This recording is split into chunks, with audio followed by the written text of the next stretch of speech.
छैन भाइ एकदम रमाइलो छ आमाले अलि अब खाना अलिक कमी नै खाने हो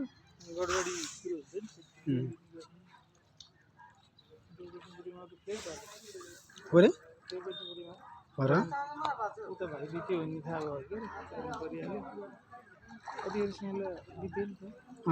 ढल्यो भनेर उही छन्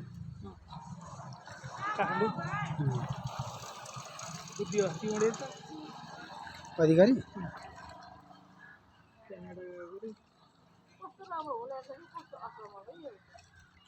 आलु पनि फल्दो रहेछ